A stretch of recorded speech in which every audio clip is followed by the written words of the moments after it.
আয়ান, তুমি আমাকে স্পর্শ করবে না। আমার কাছে আসার চেষ্টা করলে আমি আত্মহত্যা করব। আয়ান, আমি কি মানুষ না? আমার কি মন নাই? আমার কি নিজের মতো বাঁচার কোনো অধিকার নাই?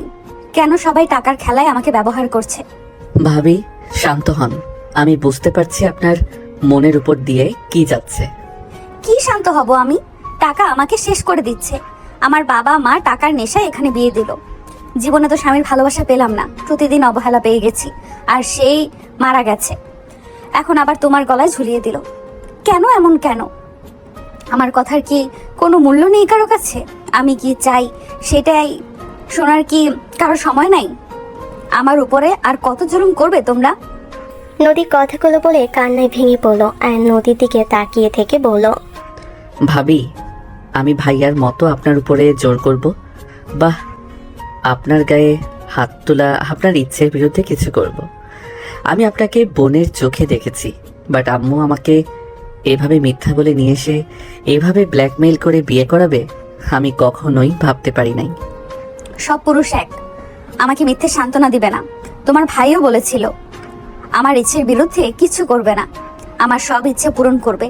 অথচ আমার পড়াশোনা থেকে সবকিছু বন্ধ করে দিয়ে এই বাড়িতে বন্দি করে দিয়েছিল। 1 বছর ধরে বিদেশে গিয়েছিল, লাশ হয়ে ফিরলো। এখন টাকা অঘাত আমাকে দিয়েছে দেখে জোর করে তোমার সাথে বিয়ে দিল। আয়ান, আমি এই টাকা তো চাই নাই, আমি ভালোভাবে বাঁচতে চেয়েছি। আমার কিচ্ছু চাই না আয়ান, আমাকে মুক্তি দাও তুমি। আল্লাহর দোহাই লাগে, আমাকে এই বন্দি জীবন থেকে মুক্তি দাও। নদী আয়নের পা ধরতে যাবে, আয়ন সাথে সাথে সরে গেল। আয়ন নদীর বাহু ধরে তুলে বলল, ভাবি, আমি চাইলেও এখান থেকে মুক্তি দিতে পারবো না, কিন্তু ভাবি, আমি আপনার ইচ্ছেগুলো পূর্ণ করার চেষ্টা করব। আপনি বলে আপনার কি কি ইচ্ছে আছে? পারবে না, মায়ের কথার উপরে কখনোই যেতে পারবে না। এইসব মিথ্যা সান্ত্বনা দিও না আমাকে। আমি আর কোনো মিথ্যা সান্ত্বনা নিতে চাই না। আমাকে হয় মুক্তি দিবে, আর না হয় আমি এবার ফাঁস নেব। আর নিতে পারছি না। নদীর কথা শুনে আয়ন রেগে গিয়ে বলল, ব্যাস ভাবি, অনেক হয়েছে, ফালতু বকবক থামাবেন। আমি বলছি না আপনার ইচ্ছে পূর্ণ করার চেষ্টা করব আমার সামর্থ্য অনুযায়ী। আমি যতটুকু জানি আপনার পড়াশোনা শেষ করার ইচ্ছে আছে, পরে জব করবেন। আমি আগামীকাল আপনাকে ভর্তি করে দিব অনার্সে। সত্যি করে দিতে পারবে? জীবনেও পারবে না, কারণ আমার শাশুড়ি কখনোই হতে দিবে না। আমি যেহেতু একবার বলছি তার মানে ভর্তি করে দিব।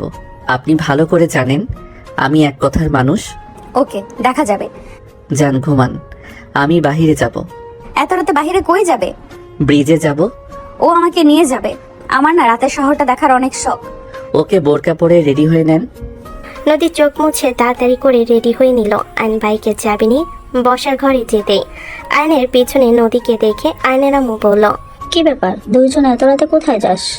বাহিরে যাব। এত রাতে বের হবি মানে? নতুন বিয়ে হলো, বাসর রাতে কেউ বাইরে গিয়ে ঘুরে? এখনই রুমে যা। আম্মু, উনি এখন আমার বউ, তাই আমার বউকে নিয়ে আমি কোথায় যাব না যাব সেইটা একান্ত আমার ব্যক্তিগত ব্যাপার। তুমি আমাদের বিয়ে দিয়েছো তোমাদের ব্যক্তিগত মতে, তেমন আমার বউ যেহেতু, আমার ইচ্ছে আমি যেখানে ইচ্ছে নিয়ে যাব। আয়ন নদীর হাত ধরে নিয়ে যেতে লাগলো। নদী আয়নের দিকে অবাক হয়ে তাকিয়ে দেখতে লাগলো। আয়নের আম্মু রেগে বলল, কান লাগেনি? আমার ছেলেকে কয়েক ঘন্টার ভিতরে বশ করে ফেলেছোস। এক ছেলেকে তো খেয়ে ফেললি, আবার এইটাকেও খাওয়ার ধান্দা আছে নাকি তোর? নদীর চোখে পানি গড়িয়ে পড়তে লাগলো। আয়ন পিছনে ঘুরে রাগে বলল, আম্মু শোনো, তোমাকে একটা কথা বলি। উনি আমার স্ত্রী, আমার অধিকার। আমার বউকে যা ইচ্ছে বলবো, যা ইচ্ছে করবো, বাট তুমি আমার বউকে কিছু বলবে না। যা বলার আমাকে বলবে, কোনো ভুল হইলে আমাকে বলবে। তুমি একদম আমার স্ত্রীকে কিছু বলতে আসবে না। আয়নের কথাই আয়নের আম্মু রেগে গজগজ করতে লাগলো। আয়নের আব্বু মনে মনে হাসতে লাগলো আর বলতে লাগলো, যাক, অবশেষে আমার এই ছেলে তো অন্তত বউয়ের পাশে দাঁড়ানোর সাহস আছে। আয়নের আব্বু ভাবতে লাগলো। এইদিকে আয়ন বাইকে করে নদীকে নিয়ে যেতে লাগলো। নদী বাহিরের আবহাওয়া উপভোগ করতে লাগলো। আয়ন নদীকে নিয়ে ব্রিজের উপর চলে গেল। নদী বাইক থেকে নেমে ব্রিজের একপাশে দাঁড়িয়ে বাতাস উপভোগ করতে লাগলো। নদী চোখ বন্ধ করে থাকলো। আয়ন নদীর দিকে তাকিয়ে বলল, নিচে যাবেন নাকি? নিচে আরো ভালো লাগবে, নদীর পানিগুলো আরো ভালোভাবে উপভোগ করতে পারবেন, আর ঠান্ডা বাতাসটা শরীরে লাগলে আরো বেশি ভালো লাগবে। চলেন। চলো তাহলে। আয়ন নদীকে বাইকে তুলে নিচে রাস্তায় চলে গেল। নিচে গিয়ে বাইক থামিয়ে কিছুটা কাছে গিয়ে বড় পাথরের উপর দুজন বসলো। আয়ন ছোট ছোট পাথর নিয়ে এক সাইডে রেখে পানিতে ঢিল মারতে লাগলো। নদী আয়নের দিকে তাকিয়ে বলল, আয়ান, বলেন। ধন্যবাদ। কেন? এমনি। ও, দুজন চুপচাপ বসে থাকলো। হুট করে নদীর দিকে তাকাতেই বাইকের লাইটের আলোতে নদীর চোখে পানি দেখে জিজ্ঞেস করলো, মনে যদি কষ্ট থাকে জোরে চিৎকার দিয়ে কান্না করতে পারেন তাহলে মন অনেক হালকা হবে। কেউ শুনে ফেলবে। এখান থেকে উপরে শোনা যায় না। আমার কষ্ট লাগলে আমি এখানে এসে আমার চিৎকার দিয়ে কাঁদলে আমার মন হালকা হয়ে যায়। কি তুমিও কান্না করতে জানো? আমি কি মানুষ না নাকি? না, তা না, তোমাকে আমি কোনোদিন কাঁদতে দেখি নাই। সব সময় রাগ করতে দেখেছি আর চুপচাপ থাকতে দেখেছি। আমার কথা বাদ দেন, আপনি মন খুলে কাঁদতে পারেন। আপনি একবার চেষ্টা করেন। আয়নের জোড়াজড়িতে নদী চড়ে চিৎকার দিয়ে বলল, মা, আমাকে একা রেখে কেন চলে গেলে? মা, তুমি আমাকে তোমার সাথে কেন নিয়ে গেলে না? মা, তুমি কি আমার কথা শুনতে পারছো? মা, তুমি বেঁচে থাকলে আমাকে এইভাবে বাঁচতে হইতো না। মা, আমার কথা কি শুনতে পারছো তুমি? নদী জোরে চিৎকার দিয়ে কথাগুলো বলতে লাগলো আর কাঁদতে লাগলো। নদী কাঁদতে কাঁদতে বলল, আল্লাহ গো, আমি আমার থেকে সব কিছু, আল্লাহ গো, তুমি আমার থেকে সব কিছু কেড়ে কেন নাও? আল্লাহ গো, আমার কি ভালো থাকার কোনো অধিকার নেই? কেন আমাকে এত কিছু সহ্য করতে হচ্ছে? ছোটবেলায় মাকে হারিয়ে এতিম বানিয়ে দিলে, বাবা বিয়ে করলো, সৎমার অত্যাচার সহ্য করতে করতে আবার কেন আমাকে জাহান্নামে পাঠিয়ে দিলে? আমার ভাগ্য কেন এত খারাপ? ভেবেছিলাম বিয়েটা হইলে আমি হয়তো ভালো থাকবো, কিন্তু দিন শেষে সেখানেও আমাকে সব ইচ্ছে শখ সব বিসর্জন দিতে হইল। সেটাও বাদ দিলাম। আল্লাহ গো, আমার স্বামীকে কেন নিয়ে গেলে? নদী কথাগুলো বলে অঝরে কান্না করতে লাগলো। আর নদীর দিকে এক পলক তাকিয়ে দেখতে লাগলো। নদীকে থামাতে গিয়েও থামালো না। নদী কান্না করতে লাগলো আর বলতে লাগলো, আল্লাহ, আমাকে নিয়ে যাও, আর না হয় আমাকে এমন পথ দেখাও আমি যেন নিজের মতো করে বাঁচতে পারি। নদী কান্না করতে লাগলো। অনেকক্ষণ কান্না করলো আর নদীকে বলল, কান্না থামান, এখন মাথা ব্যথা করবে এত কান্না করলে। নদী কিছু না বলে ফুপিয়ে ফুপিয়ে কাঁদতে লাগলো। আয়নের ফোন বেজে উঠলে আয়ন কল রিসিভ করলো। আয়ন কিছুটা দূরে গিয়ে বলল, আসসালামু আলাইকুম। ওয়ালাইকুম আসসালাম। কি রে ভাবির জামাই, কেমন আছোস? কল কেন দিয়েছিস তুই? কল দিলাম, ভাবির জামাই কি বাসর ঘরে নাকি? তোর ভাইয়ের খেয়ে দেওয়া মাল খেতে কেমন লাগছে? তুলির কথা শুনে আয়ন রাগে গর্জন করে উঠে বলল, তোর জন্মের দোষ আছে। আয়নের কথা শুনে তুলির আগে গর্জন করে উঠল। কিছু বলার আগে আয়ন কল কেটে দিয়ে ব্লক মেরে দিল। আয়ন নদীর পাশে গিয়ে বসে রুমাল দিয়ে বলল, চোখ মুছে নেন, সময়টা উপভোগ করেন। নদী রুমাল দিয়ে নাক চোখের পানি সব মুছতে লাগলো। আয়ন নদীর দিকে কিছুক্ষণ তাকিয়ে থেকে বলল, এই নেন পাথরগুলো ঢিল মারেন, ভালো লাগবে। আয়নের কথা মতো নদী ছোট ছোট পাথরগুলো ঢিল মারতে লাগলো নদীর পানিতে। অনেকক্ষণ দুইজন চুপচাপ পাথরগুলো ঢিল দিতে লাগলো। আয়ন বলে উঠল, এখন কি ভালো লাগছে? ধন্যবাদ। সব কথাতে ধন্যবাদ কেন দেন? আমি কি বলছি আমাকে ধন্যবাদ দেন? সরি। বাসায় যাবেন নাকি? আর কিছুক্ষণ থাকি। আচ্ছা। আয়ন কিছু বললো না। আয়ন ফোন বের করলো, ফ্ল্যান্সিং করতে লাগলো। আয়নের দিকে তাকিয়ে বলল, তুমি ফ্রিল্যান্সার? ওই, এই জন্য তো বলি মাঝে মাঝে বাজার করার টাকা কোথায় পাও? আর রাত জেগে কি করো? লাইট সবসময় জ্বালানো থাকতো। ও, আমাকে কাজ শেখাবে? পড়াশোনায় মনোযোগ দিয়েন, পরে শিখাবো। আচ্ছা, তুমি এত কিছু করার পর তুমি ভালো রেজাল্ট কিভাবে করো? আমার রুটিন করা আছে, আমি রুটিন অনুযায়ী কাজ করি। আয়ন কাজ করতে লাগলো। নদী আকাশের দিকে তাকিয়ে থাকলো। অনেকক্ষণ পর নদীর অনেক শীত লাগলো। নদী দুভাগ ঘষতে লাগলো। দুই হাতের তালু দিয়ে আয়ন জ্যাকেট খুলে নদীকে পরিয়ে দিল। নদী আয়নের দিকে তাকালে দেখে ও ফোনের দিকে তাকিয়ে আছে। নদী জ্যাকেট ভালোভাবে পরে নিল।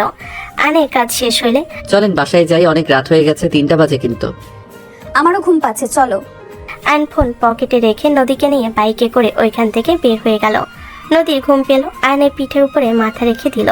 আয়ন বাইক থামিয়ে জ্যাকেটের হাতা দিয়ে নিজের সাথে শক্ত করে বেঁধে চালাতে লাগলো। গেট দিয়ে ভেতরে ঢুকলো। বাইক থেকে নেমে নদীকে এক হাত দিয়ে ধরলো। নদীকে কোলে তুলে নিয়ে সদর দরজার কাছে গিয়ে ডুপ্লিকেট চাবি দিয়ে দরজা খুলে ভিতরে প্রবেশ করলো।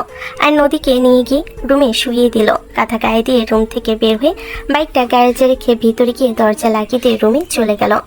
আয়ন শুয়ে পড়লে নদী ঘুমের ঘোরে আয়নের বুকে মাথা দিয়ে শুয়ে পড়লো। আয়ন কিছু না বলে ঘুমিয়ে গেল। সকালে নদীর ঘুম ভাঙলে লাফ দিয়ে উঠল। আয়ন চমকে উঠে বলল, কি হয়েছে? তুমি আমার খাটে কি করো? এইটা আমার রুম। নদী আয়নের গালে থাপ্পড় মারতে যাবে, সাথে সাথে নদীর গতকালের সব কথা মনে পড়ল। নদী বলে উঠল, সরি, খেয়াল ছিল না। হুট করে তোমাকে দেখে ভয় পেয়ে গেছিলাম। গতকাল তোমার সাথে বিয়ে হয়েছে, খেয়াল ছিল না। আর আমি ঘুমিয়ে গেছিলাম কখন? নদীর পাড়ে ঘুমিয়ে গেছিলেন, আজান দিচ্ছে। হুম নামাজ পড়বে নাকি? হুম। আচ্ছা, আমি অজু করে মসজিদে যাই, আপনি পরে অজু করে নামাজ পড়ে নিয়েন। আচ্ছা। আয়ন উঠে ওয়াশরুমে গিয়ে ফ্রেশ হয়ে অজু করে নিল। অজু করে বের হয়ে টেবিলের উপর থেকে টুপি নিয়ে চলে গেল। নদী অজু করে নামাজ পড়তে দাঁড়িয়ে গেল। নামাজ শেষ করে নদী বসা ঘরে গেল। আয়নের আম্মু বলে উঠল, গোসল কেন করো নাই? সারা রাত কি বাইরে কাটিয়ে দিয়েছো নাকি? আপনাকে চা বানিয়ে দেই, আপনি বসেন, আমি আসছি। আমার কথা ঘুরিয়ে কেন ফেলছো? আর তোমার অনেক সাহস হয়েছে, পাখনা গজিয়েছে তাই না? বেশি বোঝো না, হ্যাঁ? পাখনা কেটে দিলে কিন্তু ঠাস করে পড়বে। নদী কিছু না বলে রান্নাঘরে চলে গেল। নদী চা বানাতে লাগলো। চা বানিয়ে 2 কাপ ঢেলে নিয়ে যেতে লাগলো। আয়নের আম্মুর হাতে দিয়ে আরেক কাপ আয়নের আব্বুকে দিতে চলে গেল।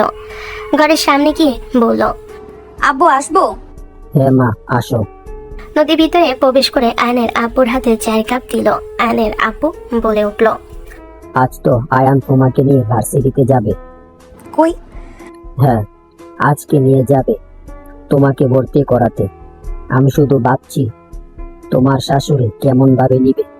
আমি ভর্তি হব না, ঝামেলা আমি চাই না আব্বু। আয়ান যেহেতু একবার বলেছে সেহেতু ওই করবেই, এটা নিশ্চিত। যাই হোক, আয়ান যা বলে তাই করে। আমার বিশ্বাস আমার ছোট ছেলে কারো খারাপ চাইবে না। আব্বু, আমার আর কাউকে বিশ্বাস করার ইচ্ছে নেই। আব্বু, কি খাবেন আজ? তোমার শাশুড়িকে জিজ্ঞেস করো, আমি আর কি বলবো। দিন শেষে তো ওর কথাই রান্না হবে। তাও বলেন, আমি রান্না করে দেওয়ার চেষ্টা করব। অনেক দিন ধরে খিচুড়ি খাই না, যদি গুনা খিচুড়ির সাথে কষা মাংস হইলে। নদীর দিকে তাকালে নদী হাসি মুখে বলল, ওকে, ডান। দেখো, তোমার শাশুড়ি রাজি হয় না। কিসে রাজি হব? আয়নের আম্মুকে দেখে আয়নের আব্বু চুপ হয়ে গেল। নদী বলে ওঠে, আম্মু, আজকে ভুনা খিচুড়ির সাথে কষা মাংস করি। আচ্ছা করো, আমারও অনেক দিন ধরে খেতে মন চাচ্ছে। আয়ান খায় না দেখি, বলি না। আমি ওর জন্য আলাদা ভাত রান্না করে দিব। তাহলে তো হইলই, যাও তাড়াতাড়ি রান্না করো, কলেজ তো যাবে। হুম, যাচ্ছি। নদী চলে গেল রান্নাঘরে। গিয়ে রান্না করতে লাগলো। আয়ন বাসে এসে রুমে চলে গেল। রুমে গিয়ে ওর ব্যাগ গুছিয়ে নিল। আয়ন নদীকে ডাক দিল। ভাবি আছেন? নদী রান্নাঘর থেকে বের হয়ে এসে বলল, কি হয়েছে আয়ান? ওই, তুই ভাবি কাকে বলস? ওই তোর বউ, ভাবি কি রে? সরি, এই আপনার কাগজপত্র ফাইল কোথায় রাখছেন? কি বলবি ওইসব দিয়ে? কাজ আছে। কোথায় রাখছেন? ভাইয়ার রুমে নাকি? আমি ভর্তি হব না। ফালতু কথা বলা বন্ধ করেন। সকাল সকাল আমার মাথা গরম করেন না। কোথায় রাখছেন সেটা বলেন। আমি হব না, এই সব নিয়ে কোনো কথা বলো না। ওইখানে রান্না বসে এসেছি, পুড়ে যেতে পারে। নদী চলে যেতে নিলে আয়ন হাত ধরলো। নদী আয়নের দিকে তাকিয়ে বলল, হাত ছাড়ো, পুড়ে যাবে। পুড়লে পুড়ে যাক, আপনাকে যেটা বলি সেইটা করেন। বউবা ভর্তি হতে চায় না, ওকে কেন জোর করছিস তুই? আর সংসার সামলাবে নাকি পড়াশোনা করবে? দেখ, সংসার করার সময় পড়াশোনা হয় না। দুইটাই করবে। চলেন, ফাইল বের করেন। নদী হাত ধরে টেনে নিয়ে যেতে লাগলো। আম্মু রেগে বলল, সংসার লেখাপড়া কিভাবে একসাথে করবে? আয়ান, পাগলামি করবি না। আয়ন কোনো কথা না বলে নদীকে ওর ভাইয়ের রুমে নিয়ে গেল। আয়ন বলে উঠল, বের করেন। আয়ান দেখো, জিদ করো না। বাড়িতে আর অশান্তি হোক আমি আর চাই না। প্লিজ শান্ত থাকতে দাও।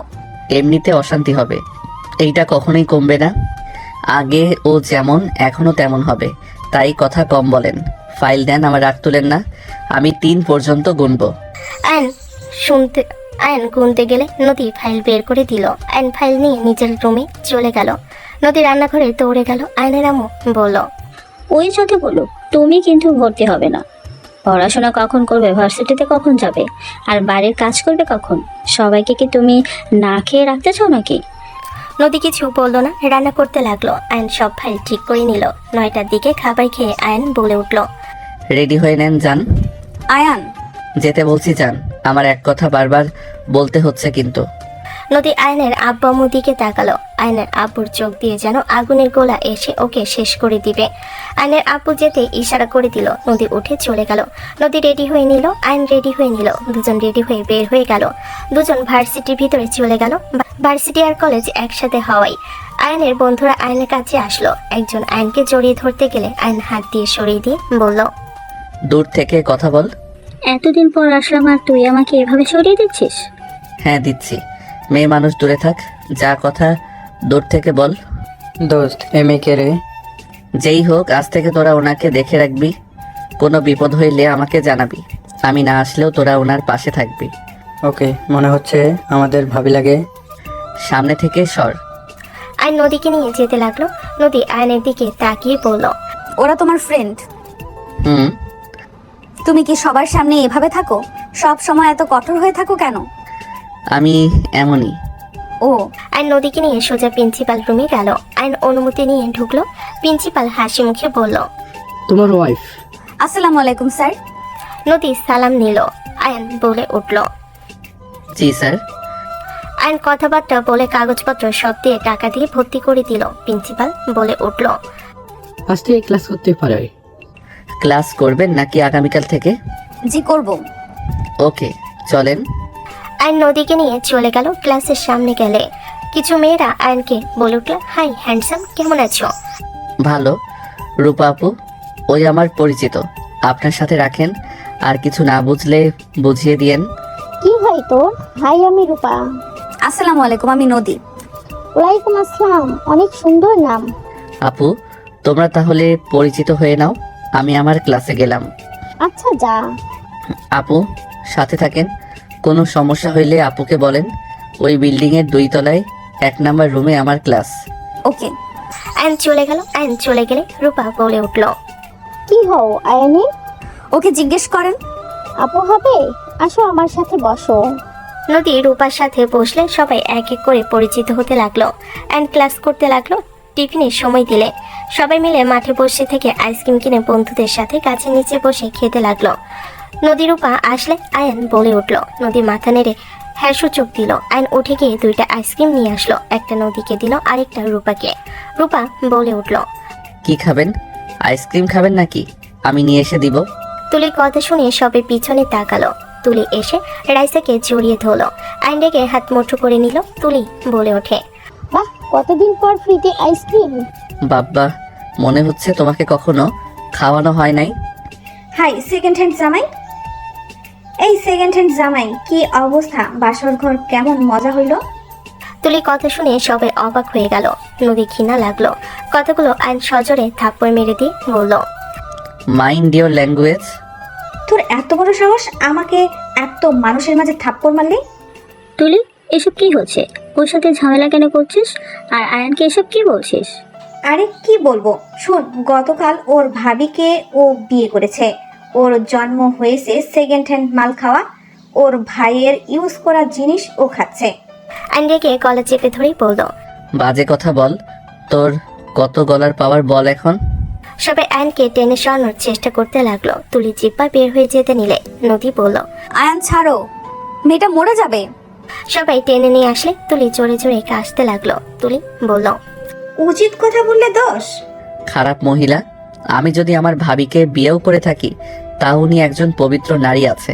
আমার ভাই, তার স্বামী ছিল, সেটা পবিত্র সম্পর্ক ছিল। আর তুই তো একটা পতিতার মেয়ে। বিয়ের আগে 100 জনকে দেহ দিয়ে বসে আছস। তোর থেকে বিধবা ডিভোর্সি মেয়েরা 100 গুণে ভালো। তোর মতো তো আর নিজের ইচ্ছে অন্য খাটে যায় না। আইনের কথা শুনে তুলি আরো রেগে গেল। তুলি বলে উঠল, এত বড় কথা? আমি পতিতা? তোর বউ পতিতা, তোর মা, তোর বোন। কি এত বড় সাহস? তুই আমার মা বোনকে নিয়ে কথা তুলছস? তোকে আমি আজ মেরে ফেলবো, আমার মা বোনকে। আইন সবাইকে ফেলে দিয়ে তুলির গলা চেপে নিচে ফেলে দিল। স্যার ম্যামরা দৌড়ে আসলো। আইনকে জাপটে ধরে সরিয়ে দিতে লাগলো। আইন তুলিকে লাথি মারলো। তুলি চিৎকার করে কান্না করতে লাগলো। আইন বলে ওঠে, আমার মা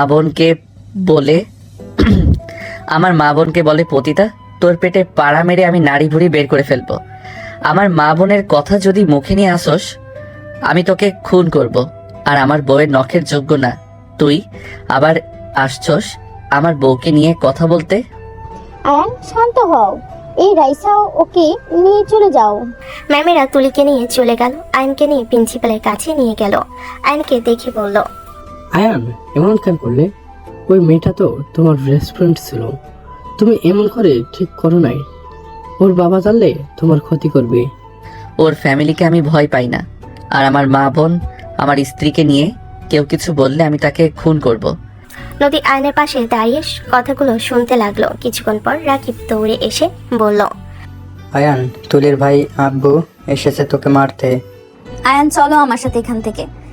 আপনি আমার থেকে দূরে থাকেন। আয়ন নদীকে সরিয়ে দিয়ে যেতে লাগলো। আয়নকে দেখে তুলির আব্বু ভাই লোক দিয়ে আয়নকে মারতে পাঠালো। আয়ন মারামারি করতে লাগলো, নদী ঠেকানোর চেষ্টা করতে লাগলো। নদীর কপালে খুশি লাগলে আয়ন রেগে সবগুলোকে মারতে লাগলো, নিজেও মার খেতে লাগলো। তুলির আব্বু পুলিশ নিয়ে এসে আয়নকে ধরিয়ে দিল। নদী পুলিশদের বলতে লাগলো, স্যার ওকে ছেড়ে দেন, স্যার ওই কিছু করে নাই, স্যার ওকে ছেড়ে দেন। নদীকে পুলিশটা ধাক্কা মারতে যাবে, সাথে সাথেই আয়ন হাত ধরে বলল, নারীর গায়ে হাত দেওয়ার কোনো রাইট আপনার নাই। আয়ন ওয়ালেট নদীর হাতে দিয়ে বলল, বাসায় চলে যান, কিছু হবে না, আর কাউকে বলার দরকার নাই। আমাকে আটকে রাখার ক্ষমতা কারো নাই। আয়নকে টেনে নিয়ে যেতে লাগলো। নদী কান্না করতে করতে আয়নের পিছন পিছন যেতে লাগলো। নদী তাড়াতাড়ি করে আয়নের আব্বু আম্মুকে কল দিল। আয়নকে পুলিশ নিয়ে যেতেই মাঝ রাস্তায় একটা বড় গাড়ি এসে পুলিশের গাড়ি থামালো। পুলিশের অফিসার নামলে গাড়ি থেকে একটা মেয়ে বের হলো। পুলিশ অফিসার ভয় পেয়ে গেল। পিছনে তুলির আব্বু ভাইয়া ভয়ে কাঁপতে লাগলো। ইশারা করতে আয়নকে ছেড়ে দিল, সবাই চলে গেল। আয়নকে গাড়িতে উঠতে ইশারা করলে আয়ন বলল, ধন্যবাদ, বাট আমি কোথাও যাব না। আমরা তোকে বাঁচালাম, আর তুমি কি এর বিনিময়ে আমাদের সাথে যেতে পারবে না? বাঁচানোর জন্য ধন্যবাদ, বাট ওদিকে আমার বাবা মা আমার জন্য টেনশন করবে আমাকে জেলে নেওয়ার কথা শুনলে, তাই আমাকে যেতে হবে। আয়ন কথাগুলো বলে রিক্সা নিয়ে সোজা কলেজে চলে গেল। প্যান্টের পকেটে টাকা দিয়ে ভাড়া দিয়ে সোজা নদীর ক্লাসে গিয়ে ব্যাগ আর নিজের ক্লাস থেকে ব্যাগ নিয়ে বাইক নিয়ে সোজা বাসায় চলে গেল।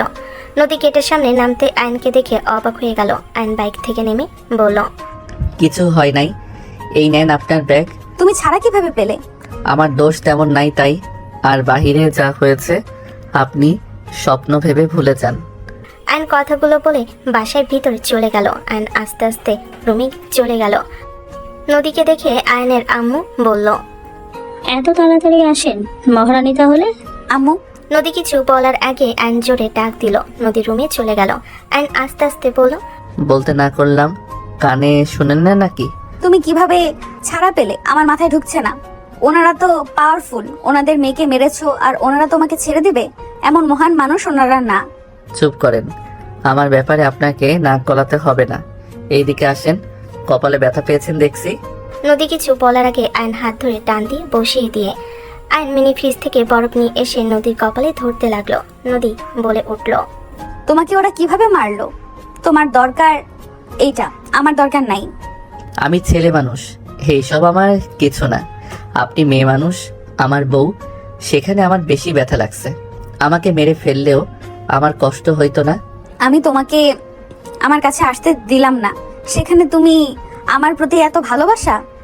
ভালোবাসা কি জানি না, বাট আমার খারাপ লাগছে তাই বললাম। আর আপনি আমার বউ, সেখানে আমার খারাপ লাগবে স্বাভাবিক। সেখানে আমার প্রতি এত ভালোবাসা? তোমার ঠোঁট কেটে গেছে, তুমি শার্ট খোলো, তোমার শরীরে তো অনেকগুলো ঘুষি পড়েছে। কুত্তার বাচ্চাগুলো একা পেয়ে মারলো। আমি কি কম মারছি? বাট নিজেও তো খেয়েছো। নদী ফার্স্ট বক্স বের করে আয়নের শার্ট খুলতে যাবে। আয়ন হাত দিয়ে ধরে দুজন একে অপরের দিকে তাকালো। নদী বলে উঠল, শার্ট খোলো। আয়ন শার্ট খুলে নদী বেশ অবাক হয়ে গেল। নদী আয়নের কাটা স্থানগুলো স্টিকার ব্যান্ডেজ করে দিতে লাগলো, ফোলা জায়গাগুলোতে বরফ দিয়ে দিতে লাগলো। নদী আয়নের অনেকটা কাছে গেল। আয়ন সাথে সাথে সরিয়ে দিয়ে বলল, আপনি যান, আমি করে নিচ্ছি। নদী নিজেও অকাট ফিল করায় ওয়াশরুমে চলে গেল। আয়ন বরফ লাগাতে লাগলো আর ভাবতে লাগলো, জীবনে বড় ভুল ছিল, ওর মতো নোংরা মেয়ের সাথে আমার পরিচয় হয়েছিল। ওকে নাকি আমি বেস্ট ফ্রেন্ড ভাবতাম। ছি। আয়ন কথাগুলো ভাবছিল, তখনই ফোন বেজে উঠল। আয়ন ফোন রিসিভ করতেই ও পাশ থেকে বলল, আসসালামু আলাইকুম। ওয়ালাইকুম আসসালাম। এইটা কার নাম্বার? নতুন সিম, আপনাকে আমার নাম্বার থেকে কল দিলে তো আর কল রিসিভ করবেন না। এখন চাইলে কেটে দিতে পারবো। আয়ান, কল কাটবে না বলে দিলাম। আমি শুধু শুনতে যাচ্ছি কারা কারা তোমার গায়ে হাত দিয়েছে। আমাকে বলো, আমি দেখি ওদের কি হাল করি। দরকার নাই, যা করছেন এতে আমি অনেক খুশি। কি নিয়ে রাখছিল তোমার সাথে? আমার বউকে আর আমার মা বোন তুলে কথা বলেছিল। তোমার ওয়াইফ মানে? আমি ভাবিকে বিয়ে করেছি। বিয়ে করেছো মানে? একবার আমাকে জানালেও না, আমাকে কেন বললে না? বলার পরিস্থিতি ছিল না, আমি তো তোমার ওইখানে ছিলাম। আমাকে কিভাবে নিয়ে আসলো তুমি তো শুনেছো। এখানে নিয়ে এসে আমাকে ব্ল্যাকমেইল করে বিয়ে করালো। বাহ, আর কিছু বলার নেই? তুমি বিয়ে করে নিলে? বাহ। আমার কিছু করার ছিল না। তাহলে আমিও জোর করে তোমাকে বিয়ে করি? তুমি তো নাদান বাচ্চা, তাই না? তুমি তো কিছুই বোঝো না। রাগে ইচ্ছে করছে সবকিছু ভাঙচুর করে ফেলি। সম্ভব না, ফালতু কথা বন্ধ করো। জোর করে কখনো কিছু হয় না। তোমাকে বলেছিলাম অনেকবার, শুনো নাই। এখন আর আমার কিছু বলার নাই তোমাকে। আমি ভালোভাবে বাঁচতে চাইলে ওরা আমাকে বাঁচতে দেবে না। তুমি কি বাংলা কথা বোঝো না? বাট আমি এটাও মেনে নিতে পারছি না তুমি আমাকে না জানিয়ে কিভাবে বিয়ে করলে। আমার ভাবতে বুকের ভিতর ঝড় উঠে যাচ্ছে, আমার চোখ দিয়ে পানি পর্যন্ত বের হয়ে এসেছে। তোমার কথা শুনে আয়ান চুপ হয়ে গেল। আয়ান বলে উঠল, ভালো থাকো। ওই বের হচ্ছে ওয়াশরুম থেকে। আয়ান কল কেটে দিয়ে খাটে হাত পা চড়িয়ে দিয়ে শুয়ে থেকে ভাবতে লাগলো ফ্ল্যাশব্যাক। তুমি আমার জন্য কি এই অন্ধকার জগৎ ছেড়ে দিতে পারবে না? চলো না আমরা বিয়ে করে ফেলি। ফালতু কথা বন্ধ কর। পিচ্ছি মানুষ পিচ্ছি থাক, বড় হওয়ার চেষ্টা করিস না। পড়াশোনা মনোযোগ দিয়ে কর। আমি পিচ্ছি না, আমাকে পিচ্ছি বলে বলে আমাকে থামিয়ে দিবে না তো। আমি এবার সিরিয়াস। আমি তোমাকে নিয়ে অনেক স্বপ্ন দেখছি। আজ রাতেও স্বপ্ন দেখছি আমাদের বিয়ে হয়েছে। আমাদের 2টা টুইন বেবি হয়েছে, একটা ছেলে বাবু, একটা মেয়ে। আয়নের কথা শুনে তমা ভুর কুচকে তাকিয়ে বলল, ফাজিল, বিয়ে থেকে একদম বাচ্চা কাচ্চার কাছে চলে গেছোস। কানের নিচে একটা দেব, প্রাইভেট নেই তোর? ধুর, হবু স্বামীকে সম্মান দিয়ে কথা বলো। আমি তোমার হবু বাচ্চাদের বাপ, বুঝতে পারছো? তোমার আয়নকে মারতে যাবে। আয়ন সাথে সাথে চেয়ার থেকে উঠে পড়ে হাসি দিয়ে বলল, ছি হবু বউ, তুমি এত বেয়াদব কেন? ফাজিল, মাই খাবি। চুপচাপ পিৎজা খেয়ে যা। কিছু খেতে মন চাচ্ছে না, বিয়ে করতে মন চাচ্ছে। এমন মায়ের দেব না, বিয়ের ভূত মাথা থেকে চলে যাবে। ধুর, তোমার এত হাত কেন নড়ে? শোনো, আমি সিরিয়াস। তুমি ভালো পথে আসো, আমি তোমাকে বিয়ে করে ইনকাম করে খাওয়াবো। আমার পক্ষে সম্ভব না, তুই এখানে বেশি আসিস না। তোমাকে না দেখলে আমার ভালো লাগে না। পড়াশোনা ক্ষতি হচ্ছে কিন্তু। সামনে তোর এসএসসি পরীক্ষা, ভালোভাবে পড়াশোনা করতে হবে। A+ যদি পাস তাহলে যা চাইবি দেব। বিয়ে করতে চাইলে করবে? ওটা না, বিয়ের কথা মাথা থেকে ছেড়ে ফেলে দে। তাহলে কোনো কিছুর দরকার নাই, থাকো, খাবো না বাই। আয়ন কথাগুলো বলে চলে যেতে নিলে তমা আয়নের ব্যাগ টেনে ধরতেই আয়ন বলতে লাগলো, আমাকে ছাড়ো, আমাকে ছাড়ো। আয়ন কথাগুলো বলতে লাগলো। হুট করে কারোর ধাক্কা খেয়ে আয়ন ভাবনার জগৎ থেকে বের হয়ে আসলো। আয়ন লাফ দিয়ে উঠে বলল, কিছু বলবে? গোসল করতে পারবে না, আমি তোয়ালে ভিজিয়ে আনছি, মুছে দেই, বসে থাকো। থাক, আমি করে নিব। চুপ করে বসে থাকো। আয়ন কিছু বললো না। নদী আয়নের শরীর মুছে দিতে লাগলো। আয়নের প্যান্ট অনেকটা উপরে তুলে দিল। আয়ন বলল, আরে কি করছেন, আমাকে দেন, আমি মুছে নিচ্ছি। চুপ করে বসে থাকো। নদীর পা দুটো ওর কোলে নিয়ে নিল। আয়ন কিছুটা অকট ফিল করতে লাগলো। নদীর দিকে তাকিয়ে থেকে দেখতে লাগলো। হঠাৎ করে আয়নের আম্মু রুমে ঢুকে পড়লো। আয়ন তাড়াতাড়ি করে উঠে দাঁড়িয়ে গেল। আয়নের আম্মু বলল, কি রে, তোর কি হয়েছে? কিছু না। কিছু হয় নাই মানে? জায়গায় জায়গায় ব্যান্ডেজ করা, হাত ওইখানে ফুলে কেন গেছে? ওই কি কারোর সাথে মারামারি করছিস নাকি? আয়নের আম্মু আয়নের কাছে এসে হাত বুলিয়ে দিতে দিতে বলল, কে মারছে? কোন জানোয়ার আমার সন্তানকে এভাবে মারলো? এখন বল, আমি যদি চেয়ারম্যানের কাছে বিচার না দেই, ওদের আমি এত সহজে ছাড়বো না। চল আমার সাথে, কে মারছে বল। তেমন কিছু না আম্মু, শান্ত হও তো। আমি ওদের মারছি, একা তো মাইর খেয়ে আসি নাই, আমি বেশি মারছি। মারামারি করতে গেছিস কেন? কে অবস্থা করছে? আয়নের আম্মু কান্না করতে লাগলো। আয়ন ওর আম্মুকে পাশে বসিয়ে জড়িয়ে ধরে বলল, আম্মু, ওই আম্মু কান্না করো না, কিছু হয় নাই তো। কি নিয়ে রাখছিল? কিছু না, টুকটাক কথা নিয়ে বাদ দাও। আচ্ছা আম্মু, অনেক ক্ষুধা লাগছে, খাওয়াই দিবে? থাক, আমি আসছি খাবার নিয়ে। আয়নের আম্মু রান্নাঘরে গিয়ে ডিম ভাজি করে আর মাংস দিয়ে ভাত নিয়ে গেল। আয়নের পাশে বসে খাওয়াই দিতে লাগলো। আয়ান নদীকে বলল, যান খেয়ে আসেন। আম্মু, আপনি কি খাইছেন? খাইছি।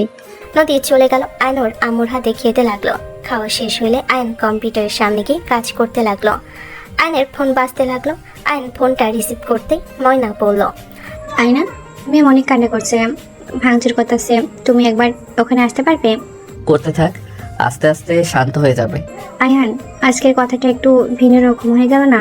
ম্যাম কান্না করছে আর তুমি কেন বলছো আস্তে আস্তে শান্ত হয়ে যাবে? তুমি আসতে পারবে নাকি? গিয়ে কি লাভ?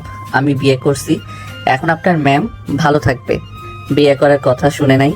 গতকালও বলেছিলাম। হোয়াট? তুমি বিয়ে করে নিয়েছো মানে? করছি, বাই। আয়ান কল কেটে দিয়ে কপালে হাত দিয়ে চেয়ারের সাথে হেলান দিয়ে শুয়ে পড়ল। আয়নের চোখ দিয়ে পানি গড়িয়ে পড়তে লাগলো। ফ্ল্যাশব্যাক। তমা, চলো বিয়ে করে নেই। 10 দিন ধরে আম্মুর কথাবার্তা আমার ভালো লাগছে না।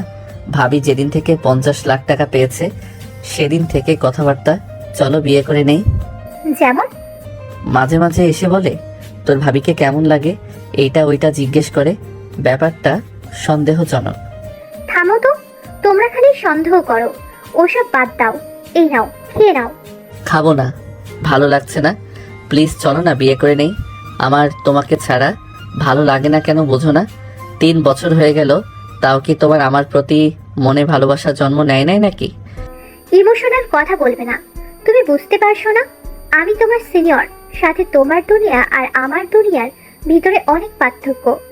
আমাকে কখনোই তোমার ফ্যামিলি মেনে নেবে না। আর তার থেকে বড় কথা, আমি আমার সাথে তোমাকে জড়িয়ে রাখতে চাই না। কেন চাও না? তোমাকে তো বলছি এই পথ ছেড়ে দাও। আমি এখন অনলাইনে কাজ করি, মোটামুটি মাসে 20 থেকে 40 হাজার মতো ইনকাম করি। আমি জানি তোমার খরচ অনেক, কিন্তু আমার সামর্থ্য অনুযায়ী তোমাকে রাখবো। আমার ভালোবাসা একদম কমতি থাকবে না। প্লিজ চলো বিয়ে করে নেই, আর আমার ফ্যামিলিকে আমি বুঝে নিব। আমাকে দেখে তোমার ফ্যামিলি ভয় পাবে, সেখানে তো ছেলের বউ হয়ে গেলে তোমার আব্বু আম্মু অসুস্থ হয়ে যাবে। আয়ন রেগে চেয়ার রাগে ঢিল মেরে ভেঙে ফেলল। আয়ন চিল্লাইয়ে পড়ল, প্রতিদিন এক কথা আমাকে যদি ভালো না বাসো তাহলে সোজা বলে দাও, তাহলে আমি অন্য কাউকে বিয়ে করে নিব। তুমি থাকো তোমার আজাইরা কথা নিয়ে। তমা আয়নের দিকে তাকে খাবার নিয়ে চামচ দিয়ে খেতে খেতে বলল, আমার হাতের রান্না এত মজা, নিজের হাতকে চুমু দিতে ইচ্ছে করছে। যাই হোক, যার জন্য রান্না করলাম সেই তো আর খাবে না, আমিই খাই। আমাকে কি তোমার সিরিয়াস নিতে মন চায় না নাকি? আমি যদি অন্য কোথাও বিয়ে করি তোমার সাথে আমি সম্পর্ক রাখবো না, আপু বলে রাখবো। বাজে কথা বন্ধ করে খেতে বসো। তোমার কথা শুনে কিছু বলতে যাবে, সাথে সাথে আয়নের ফোন বেজে উঠল। আয়ন ফ্ল্যাশব্যাক থেকে ফিরে আসলো। আয়ন নদীটাকে চোখ খুলে নদী বলে ওঠে, আয়ান, তুমি কি ঘুমালে নাকি? না। তোমাকে কে যেন কল দিচ্ছে। আয়ন ফোনের দিকে তাকিয়ে ফোন বন্ধ করে দিল। 1 মাস পর আয়ন কম্পিউটারে কাজ করছিল। হঠাৎ করে নদী পিছন থেকে বলে উঠল। আয়ান, নদীর কথা শুনে আয়ন না তাকিয়ে বলল, বলো। তোমার কাজ শেষ হয় নাই? আর একটু আছে। ও নদীর পাড়ে যাবে নাকি? না।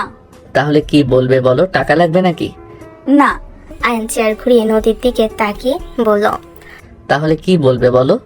নদী খাটের কাছে গিয়ে এক সাইডে বসে নদীর দিকে তাকিয়ে বলল, আসলে কিভাবে বলবো বুঝতে পারছি না।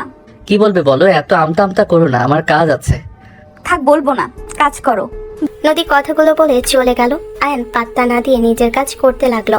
নদী বারবার রুমের ভিতর আসতে লাগলো আর বাইরে যেতে লাগলো। আতিয়া বলে উঠলো, এভাবে এত লজ্জা কেন পাচ্ছিস? আমার ভাই তোর হাজবেন্ড হয়ে এত লজ্জা পাওয়ার কি আছে? দূর, কিভাবে বলবো, আমার বাচ্চা লাগবে। আর এমনিতেও ওই ছোট, আমার ওকে দেখলে শরম লাগে, আর ওইসব ভাবতে তো আরো বেশি লজ্জা লাগে। লজ্জা নিয়ে পড়ে থাক। আমার ভাই ভালো দেখে তোকে এখনো কিছু বলে নাই। রাফি ভাই আগে তো দেখিস। ওই নারীকে সম্মান করতে জানে, এইটাও জানে সবকিছু জোর করে পাওয়া যায় না, ভালোবাসা দিয়ে অধিকার করে নিতে হয়। 1 মাসের ভিতরে ওই আমার মনে জায়গা করে নিয়েছে। আমি ওর সাথে থেকে বুঝেছি ভালোবাসা কি জিনিস, কাউকে ভালো লাগলে কেমন লাগে, ভালোবাসলে কেমন লাগে। আর প্রিয় মানুষের প্রতি সুন্দর মুহূর্ত কাটানোর মতো সুখ আর কোথাও নেই। শুধু শারীরিক সম্পর্ক সুখ দেয় না, মানসিক শান্তিটাও দরকার আছে। বাবা, এই সেই নদী, বোকা সোকা মেয়ে।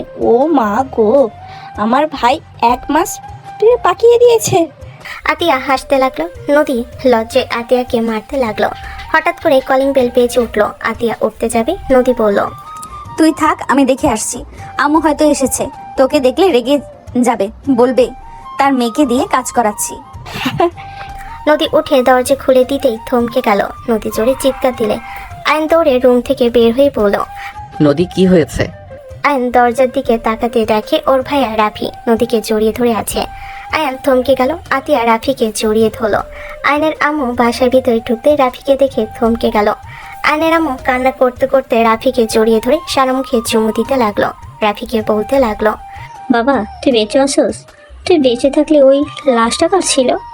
ওটা আমার এক ফ্রেন্ড। আম্মু তোমাকে পরে বলছি। কিরে আয়ান, আমি আসলাম, আমার আশায় খুশি হস নাই? রাফি আয়নের সামনে গেল। আয়ন শক্ত করে জড়িয়ে ধরে বলল, ভাইয়া তুমি বেঁচে আছো, আল্লাহর কাছে হাজার হাজার শুক্রিয়া।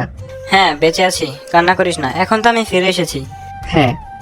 ভাইয়া তুমি এতদিন কোথায় ছিলে? বসতে তো দে বোন।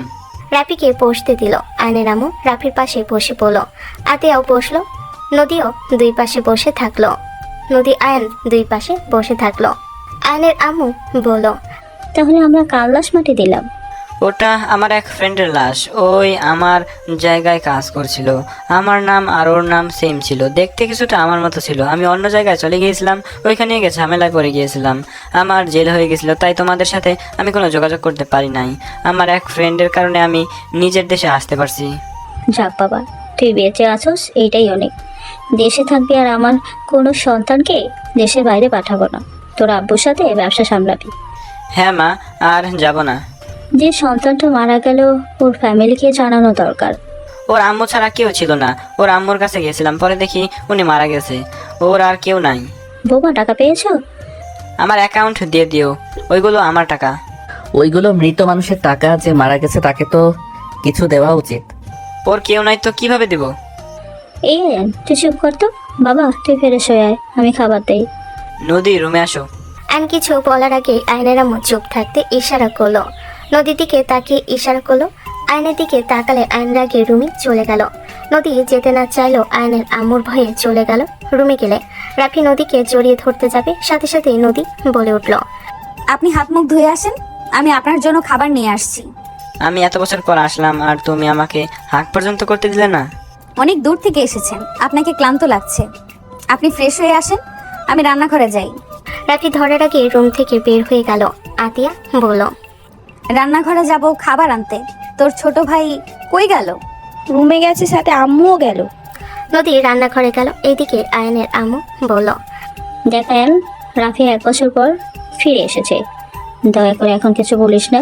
যদি শুনি নদীকে তোর সাথে বিয়ে দিয়েছি, শুনলেও মেনে নিতে পারবে না। এর এগে যদি বাসা থেকে চলে যায়, আমি সেইটাই মেনে নিতে পারবো না। তুই তো জানোস আমি কতটা নিজেকে শক্ত করে নিয়েছিলাম, আর নিতে পারবো না। কয়েকদিন যাক, তুই একটু স্বাভাবিক হয়ে নে, তারপর সত্যিটা বলে দিলে হবে। তাই বলে আমার বিয়ে করা বউকে ওই স্পর্শ করবে আর আমি সেটা মেনে নিব নাকি? নদী সেফ রাখলেই তো হয়। আমি নদীর সাথে কথা বলছি, ওয়েট কর। আয়নের আম্মু আয়নকে বুঝিয়ে চলে গেল। আয়ন রেগে খাটের উপর বসে নিচের দিকে এক নজরে তাকিয়ে থাকতে লাগলো। খাট শক্ত করে ধরে থাকলো। এদিকে আয়নের আম্মু রান্নাঘরে গেলে নদীকে বলল, শোনো, এখন রাফিকে বলবে না আয়ানের সাথে তোমাকে বিয়ে দিয়েছি, তাহলে ও অনেক কষ্ট পাবে। আম্মু তাই বলে আমি ওর সাথে ঘুমাবো নাকি? আমি ওর সাথে এক বিছানায় থাকবো নাকি? আমি ওকে বলে দেব। নদীর কথা শুনে আয়নের আম্মু সজোরে থাপ্পড় মেরে বলল, তুই কি আমার ছেলেকে এখান থেকে বিদায় করতে চাস নাকি? যেই শুনছ টাকা ওকে ফিরিয়ে দিতে হবে, তার জন্য এখন ওকে বলবি যাতে ওই বাসা থেকে চলে যায় রাগ করে, তাই না? আমার ছেলে যদি রাগ করে চলে যায়, আমি যেমন তোকে আয়নের সাথে বিয়ে দিয়েছি, তখন তোর সংসারও আমি ভেঙে দেব। আম্মু চুপ, নদী কই গেলে? চোখের পানি মুছে যা। নদীর চোখের পানি মুছে খাবার নিয়ে গেল। রাফির রুমে চলে গেল। খাবারে খেয়ে কিছু বলবে তার আগে রাফি নদীকে জড়িয়ে ধরলে নদী ধাক্কা দিয়ে সরিয়ে দিল। রাফি রাগে বলল, আমি 1 বছর পর আসলাম আর আমাকে এভাবে ধাক্কা দেওয়ার সাহস কোথায় পাস? রাফি রেখে নদীর হাত চেপে ধরে ছুঁড়ে মারল নদীকে খাটের উপরে। রাফি ঝাঁপিয়ে পড়তে যাবে, সাথে সাথে রাফির হাতে কামড় মারলো হাতে। রাফি রেখে নদীর গালে থাপ্পড় মারতে লাগলো। আর আমি ভেবেছিলাম এবার তোর সাথে ভালো ব্যবহার করব, তুই ভালো ব্যবহারের যোগ্য না। বলতে লাগলো। নদী জোরে চিৎকার দিলে সবাই দৌড়ে আসলো। আয়নের আম্মু আতিয়া দৌড়ে গিয়ে রাফিকে টেনে ধরে বলল, রাফি কি করছিস? Sir okay. আম্মু ছাড়ো, বোন ছাড়, ওই মায়ের খাওয়ার যোগ্য। ভাইয়া ছাড়, কি করেছে ও? ওই খেয়ে মারছিস কেন? আয়ন পানি খাওয়ার জন্য রুম থেকে বের হলো। রাফির রুম থেকে চিল্লাপাল্লার শব্দ শুনে আয়ন দৌড়ে ঘরের ভেতরে গিয়ে দেখে রাফি নদীর উপরে বসে মারছে। আয়ন রাগে রাফির হাত ধরে টান দিয়ে নিচে নামিয়ে দিল। রাফির আগে কিছু বলার আগে নদী খাট থেকে উঠে সোজা আয়নকে জড়িয়ে ধরে কান্না করতে করতে বলল, আয়ান আমি তোমার স্ত্রী। আয়ান আমি ওর সাথে কেন সংসার করব? আয়ান আমি ওর সাথে সংসার করব না, আমি তোমাকে ভালোবাসি, ওকে না। আয়ান তুমিও কি আমার মতো চাও আমি ওর সাথে থাকবো? আমি এসব করতে পারবো না। আমি তোমাকে স্বামী হিসেবে মেনে নিয়েছি, আমি ওকে স্বামী হিসেবে মানি না। আয়ান তুমি আমার দিকে তাকাও, আমি কি তোমার বউ না? তুমি নিজের বউকে অন্যজনের রুমে থাকতে দিবে? নদী কান্না করতে করতে আয়নের গাল দুইটা ধরে কথাগুলো বলতে লাগলো আর ফুপিয়ে ফুপিয়ে কান্না করতে লাগলো। রাফি বলে উঠল, এসব কি বলছে? ওই আয়নের বউ মানে? এসব কি হচ্ছে? আর তুই আমার মৃত্যুর খবর শুনে আমার বউয়ের সাথে প্রেম করছস? তোকে আমি মেরে ফেলবো আজ। আমার ভাই হয়ে আমার বউয়ের দিকে নজর। রাফি আয়নকে মারতে যাবে, সাথে সাথে আয়ন হাত ধরে ফেল। আয়ন বলে উঠল, ওই আমার বউ, এখন আর তোমার না। আম্মু ওই সব কি বলছে? রাফি আমাকে ক্ষমা করে দে বাপ। আমি নদীকে আর আয়ানকে জোর করে বিয়ে দিয়েছিলাম। আমরা তো জানতাম তুই মারা গেছিস, তাই আমি জোর করে বিয়ে দিয়েছিলাম। যা হয়েছে হয়েছে, ওর বিয়ে বাতিল করো। আমার বউ আমি ফেরত চাই। আমি এই বিয়ে কেন বাতিল করব? আমি আপনাকে ডিভোর্স দিয়ে আয়ানকে আবার নতুন করে বিয়ে করব। নদী কথা শুনে রাফি মারতে যাবে। আয়ন সাথে সাথে হাত সরিয়ে দিয়ে বলল, নদী যার সাথে থাকতে চাইবে ওই তার সাথে থাকবে। ওর বিরুদ্ধে কেউ কোনো কিছু জোর করে চাপাতে পারবে না। ওই যদি বলে তোমার সাথে থাকবে তাহলে আমি ওর লাইফ থেকে চলে যাব, আর যদি আমার সাথে থাকতে চায় তাহলে আমার সাথে থাকবে। ওর দিকে কেউ নজর দিলে চোখ তুলে ফেলবো। অনেক রাত হয়েছে রাফি, খাবার খেয়ে নে। সকালে যা ডিসিশন নেওয়া যাবে। আর নদী তুমি আতিয়ার সাথে আতিয়ার রুমে থাকবে, আর আয়ান চলে যা। আয়ন রুমে চলে গেল। আয়ন সারা রাত ঘুমাতে পারলো না। নদী আতিয়ার সাথে শুয়ে থেকে বলতে লাগলো, আতি আমি আয়ানকে ছেড়ে থাকতে পারবো না রে। ঘুমা, সকালে ডিসিশন নেওয়া হবে। রাফিকে আমি চিনি, ওই চুপ থাকার মানুষ না। ওই নিজের স্বার্থের জন্য কারো ক্ষতি করতে এক সেকেন্ডও ভাবে না। এইসব কি বলিস? হ্যাঁ, ওর বন্ধুর সাথে ওর সম্পর্ক। আর নাই কেন জানোস? জানি না। আমি জানি, ওর বন্ধুর সাথে ঝামেলা হয়েছিল। পরে ওই ওর গার্লফ্রেন্ডকে পটিয়ে ওর গার্লফ্রেন্ডের সাথে অন্তরঙ্গ ছবি তুলে দিয়েছিল। হোয়াট? কি বলিস? আমি আরো অনেক কিছু জানি। আমি সকালে আয়ানকে নিয়ে এখান থেকে চলে যাব। দূর, কিচ্ছু হবে না, এত চিন্তা করিস না। আমি আয়নের কাছে যাব, তুই দরজা লাগিয়ে দিস। নদী উঠে চলে গেল। আতিয়া না করলেও নদী শুনল না। নদী আয়নের রুমে যেতে নিবে, সাথে সাথে রাফি নদীর হাত ধরে টান দিয়ে এক সাইডে নিয়ে গিয়ে দেওয়ালের সাথে চেপে ধরে বলল, সকালে তুই যদি আমাকে না চাস আমি তোকে তিলে তিলে শেষ করে দেব।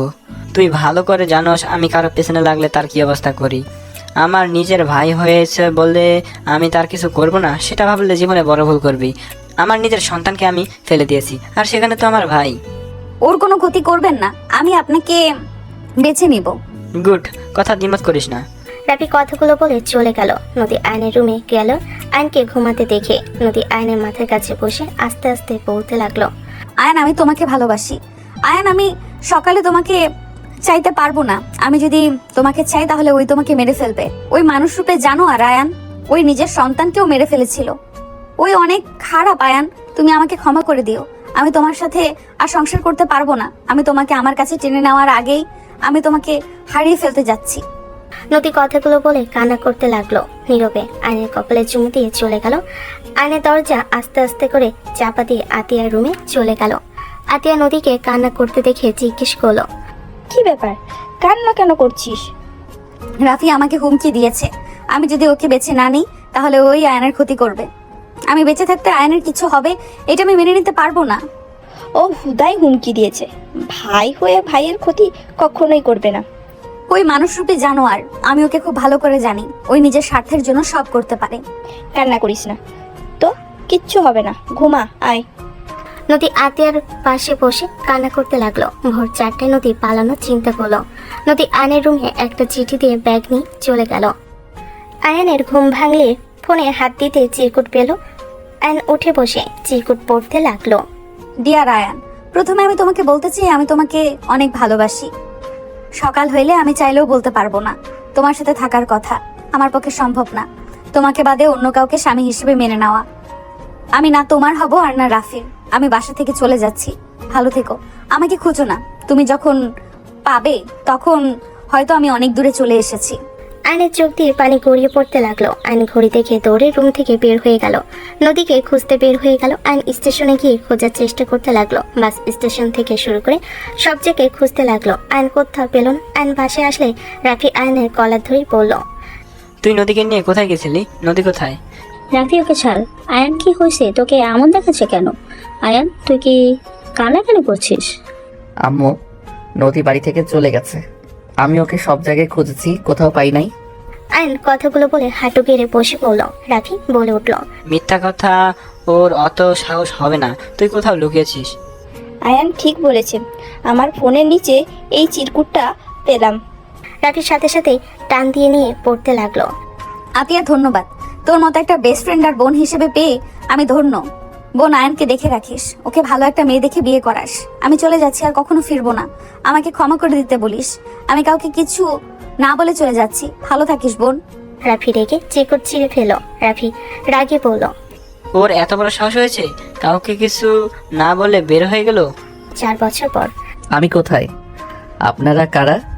আয়ন কথাগুলো বলে লাফ দিয়ে উঠে পড়লো। আয়ন পায়ে ব্যথা পেল। আয়নকে দেখে একজন বলতে লাগলো, ম্যাম, ছেলেটার জ্ঞান ফিরছে। মেয়েটার কথা শুনে কেউ দৌড়ে রুমে আসলো। আয়ন এসে সোজা জড়িয়ে ধরলো। আয়ন মেয়েটাকে সরিয়ে দিতেই অবাক হয়ে গেল। আয়ন বলে উঠল, তুমি বেঁচে আছো? তুই এইভাবে নেশা করে রাস্তা দিয়ে হাঁটছিলি কেন? মন চাইছিল তাই। থাপ্পড় মারবো। এখানে কবে এসেছিস? 3 মাস হইল জব নিয়েছি। পড়াশোনা শেষ না করে জব কেন নিয়েছিস? নিজের মতো করে বাঁচতে চাই। পড়াশোনা দিয়ে কি করব? ইনকাম করছি, খাচ্ছি, ঘুরছি, সময় ভালো যাচ্ছে। তোর বউ কোথায়?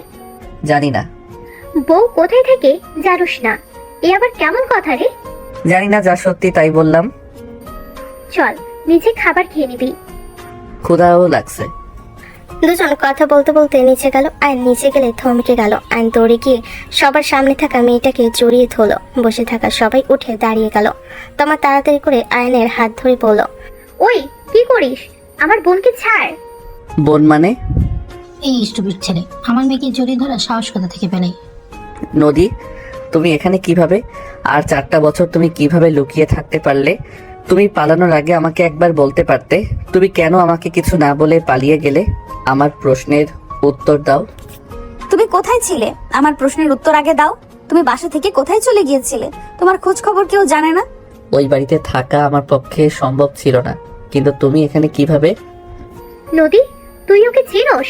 হ্যাঁ। কি বলছিস? এই ছেলে কে? আমার হাজবেন্ড। হোয়াট? তাহলে ডিভোর্স লেটারটা কাকে দিলি? আমার প্রথম হাজবেন্ডকে। এসবের মানে কি? আমার প্রশ্নের উত্তর দাও। তোমা, তুমি ওকে কিভাবে চেনো? আর নদী, তুমি বা এখানে কেন? বসো, সব বলছি। নদী আয়নকে বসিয়ে দিল। নদী আয়নকে বলল, ওনারা আমার মা বাবা। কেমনে? তোমার মা তো মারা গেছে।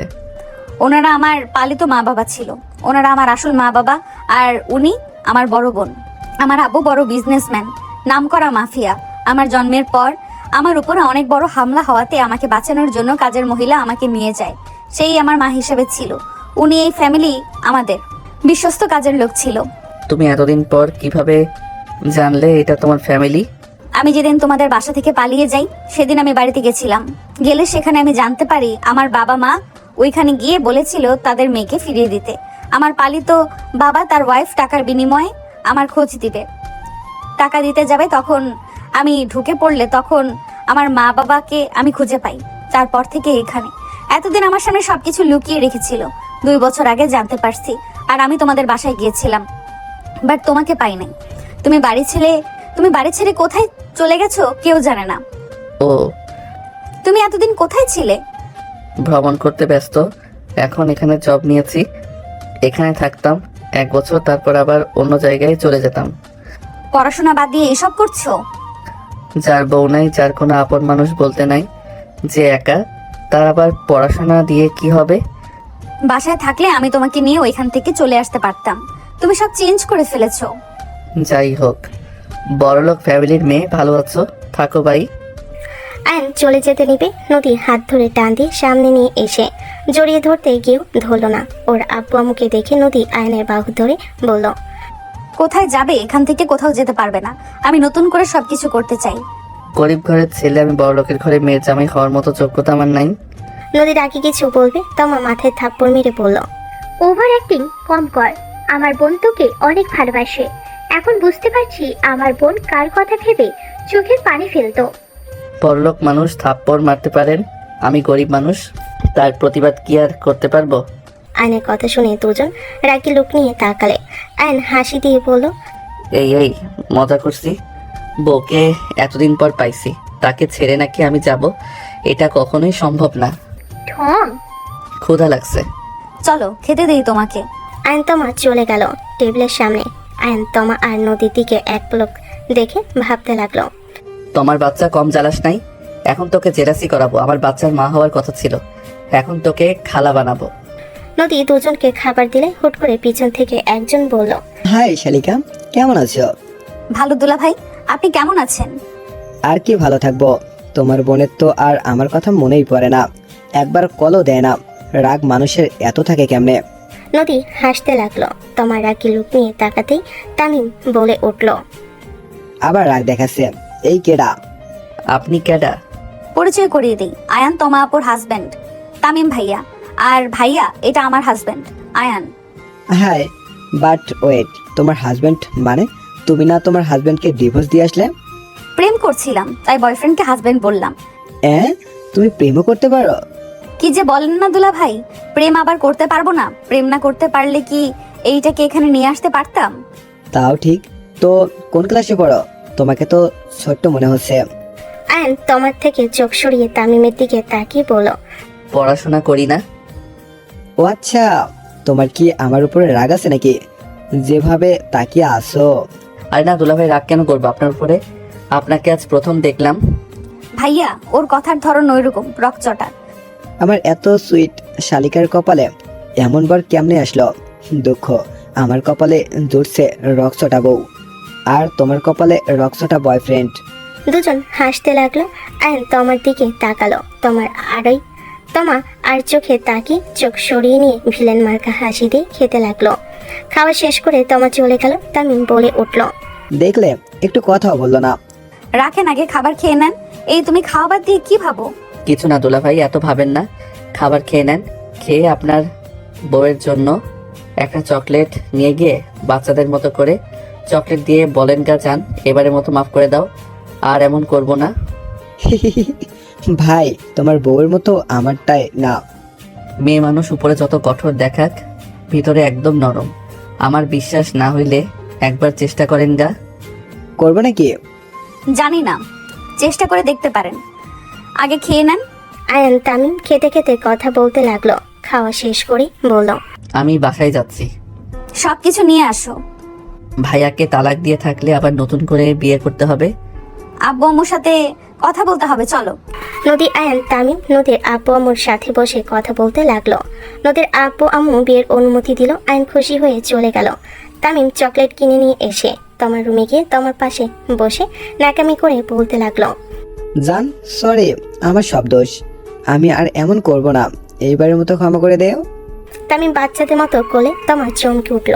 তোমা তামিমকে বলল, ওঠো, আমি রাগ করে নাই। ধন্যবাদ চকলেট দেওয়ার জন্য। তোমা চকলেট হাতে নিল। তামিম জড়িয়ে ধরল। তোমার চোখ দিয়ে পানি গড়িয়ে পড়তে লাগলো। তোমা মনে মনে ভাবতে লাগলো, এটা তুমি শিখিয়েছো আয়ান। তুমি ছাড়া কেউ আমার সামনে এইভাবে কথা বলার সাহস পাবে না। অতীত মনে করিয়ে দিয়ে কি বোঝাতে চাইছো জানি না, বাট আমার বোনের সাথে সুখে থাকো, দোয়া করবো সব সময়। যাক, আয়ানের আইডিয়া কাজে দিয়েছে। আয়ানকে ধন্যবাদ দেওয়ার দরকার। বউ একটাই কিস দাও না। তামিম কিস করতে গেলে তোমা সরিয়ে দিতে গিয়েও দিল না। তামিম খুশি হয়ে তোমার ঠোঁট চড়া নিচে দখলে নিয়ে নিল। 10 দিন পর আয়ন নদীর বিয়ে পড়ানো শেষ হলে আয়ন তোমার দিকে তাকিয়ে চোখ মারলো। তোমার রাগি লুক নিয়ে তাকালো। আয়ন বাসর ঘরে চলে গেল। আয়ন রুমে প্রবেশ করতে নদী সালাম দিল। আয়ন সালামের উত্তর নিয়ে নদীর পাশে বসলো। ঘুমটা খুলে কপালে চুমু দিয়ে বলল, মাশাআল্লাহ, তোমাকে অনেক সুন্দর লাগছে। ধন্যবাদ। নদীর ধন্যবাদ দিয়ে আয়নের কলার ধরে টান দিয়ে খাটের উপর ফেলে দিয়ে উপরে উঠে কিস করতে লাগলো। আয়ন ভেবাচাকা খেয়ে গেল। আয়ন বলতে লাগলো, আরে জান, কি করছো? আস্তে এত উত্তেজিত হয়ে আছো কেন? উত্তেজিত হব না মানে? শালা বিয়ে করছি তোকে করে, শালা বিয়ে করছি তোকে কবে, আর তুই মিয়া আমাকে একবার স্পর্শও করস নাই। কচু জামাই তুই কেমনে থাকস? হ্যাঁ, নদী কথা শুনে আয়ন নদীকে নিচে ফেলে দিয়ে বলল, সুন্দরী বউ যদি পাশে শুয়ে থাকে, আদর করার বা করতে মন চায় না? আমারও তো ইচ্ছে করতো নিজেকে কন্ট্রোল করার জন্য উজু করে এসে নামাজে দাঁড়িয়ে যেতাম। যখন দেখি বেশি কন্ট্রোললেস হয়ে যেতে নিলাম, তখন থেকে রাতে কাজ করা বাদ দিয়ে তোমার আসার আগেই ঘুমিয়ে যেতাম। আমি তো ভাবতাম ভালো হয়ে গেছেন তাই তাড়াতাড়ি ঘুমাতেন। ও মা, এখন দেখি এই কাহিনী, কি বদমাইশ! তাও আমাকে বুঝতে দেয় নাই। জোরপূর্বক আমি কিছু করতে চাই নাই। আমি সব সময় চেয়েছি তুমি আমাকে নিজের থেকে কাছে টেনে নাও। এখন দেখো তুমি নিজে থেকে আমাকে কাছে টেনে নিচ্ছ। সরি কেন? এত কষ্ট দেওয়ার জন্য। আর তোমাকে কষ্ট দিব না। তাহলে আমি একটু ব্যথা দেই। আয়ন কথাটা বলে নদীর উপর ঝাঁপিয়ে পড়ল। আয়ন নদীকে কিস করে পাগল করে দিতে লাগলো। নদী আয়নের স্পর্শে কেঁপে কেঁপে উঠতে লাগলো। নদী আয়নের সাথে পাল্টা জবাব দিতে লাগলো। দুজন একে অপরকে আদর করতে ব্যস্ত হয়ে গেল। আয়ন নদীকে আদর করতে করতে নদীকে সুখের সাগরে ভাসিয়ে দিল। দুজন অনেকক্ষণ আদর করতে করতে ক্লান্ত হয়ে গেল। আয়ন নদীর বুকের উপরে শুয়ে পড়ল। নদী আয়নকে নিচে ফেলে বুকের উপর মাথা দিয়ে শুয়ে থেকে আবারও আয়নের দিকে তাকিয়ে বলল, I love you. I love you too. বেশি ব্যথা পাইছো? ওই আর কি, বাট তুমি মিয়া কন্ট্রোল হারিয়ে ফেললে ভয়ঙ্কর। আর একটু হব।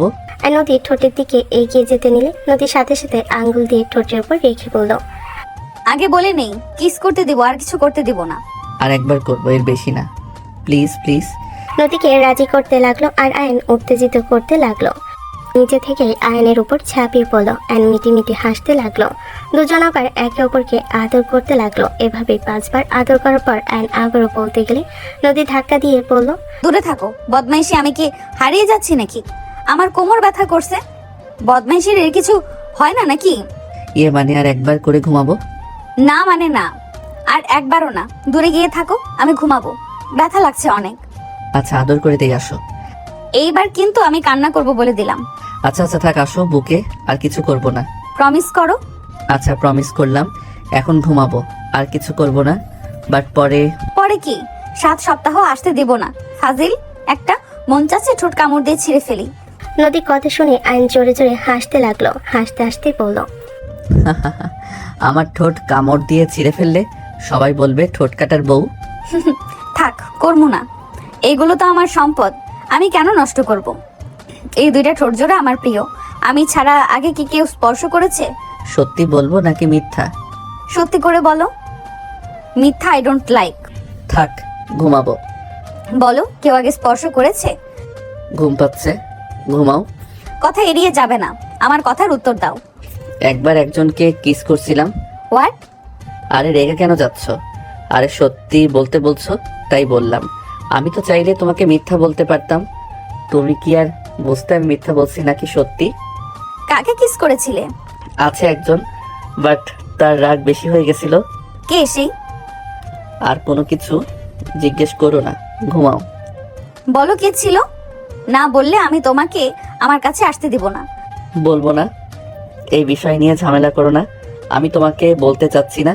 দেখো, আমাকে জোর করো না। আমাকে কেউ জোর করলে আমার রাগ হয়। আমি তোমার স্ত্রী, আমার কি কোনো অধিকার নাই যে কাকে কিস করেছো তার বিষয়ে জানার?